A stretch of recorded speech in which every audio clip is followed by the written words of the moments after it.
ঈদের আগে পশু কিনা হয়। যেহেতু আমার সন্তান ঢাকায় থাকেন, ঢাকা থেকে ঈদের পরের দিন ছুটি পান, আমি কি পরের দিন দিতে পারবো কিনা? হ্যাঁ, সুযোগ আছে, সুযোগ আছে, কোনটা উত্তম হবে? সুযোগ আছে। ১০ তারিখে উত্তম, ১০ তারিখ উত্তম। যদি 10 তারিখেও দিতে না পারে জিলহাজের, তাহলে ১১ তারিখে দেওয়ার সুযোগ আছে, ১২ তারিখ দেওয়ার সুযোগ আছে। কোনো কোনো হাদিসে ১৩ তারিখের কথাও আছে। তো সুতরাং ৪ দিন তো কোরবান দেওয়া যায় যাবে, হ্যাঁ। এবং ৫ দিন তো রোজা রাখা হারাম। এই ৫ দিনের মাঝে কিন্তু এই ৪ দিন আছে। যে ৪ দিন কোরবান করা যায়। জি। তো এখন কেউ যদি চায় যে কোনো ওজরের কারণে সে প্রথম দিন দিতে পারে, ওজন মানে দ্বিতীয় দিন সন্তান, দেবে, সন্তানের হতে পারে, এটাও হতে পারে না, যেহেতু প্রথম দিন উত্তমতার মাসালা। আচ্ছা।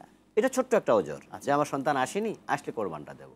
সে আমার চতুর্থ দিন যে কথা আপনি বলছেন, এটা লাস্ট টাইমটা একটু বলে দেন। অনেকে এটা নিয়ে কনফিউশন, কেউ হয়তো রাত ১২টা বলে ফেলে।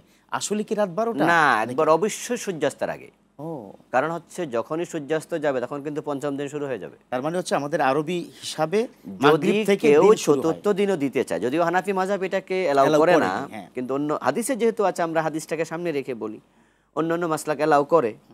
সুতরাং চতুর্থ দিন পর্যন্ত সূর্য ডুবে গেলে কিন্তু আরেকটা দিন শুরু হয়ে যাবে, কারণ আরবি মাস আগে আসে, যেহেতু চন্দ্রমাস হিসাব করা হয়।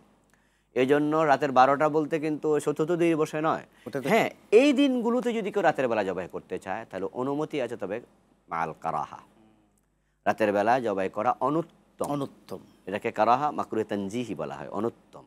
কিন্তু এই রাতগুলোতে দিতে পারবে, আচ্ছা। কিন্তু লাস্ট দিনের রাতে নয়, কারণ সূর্য ডুবে যাওয়ার পরে পঞ্চম দিন চলে।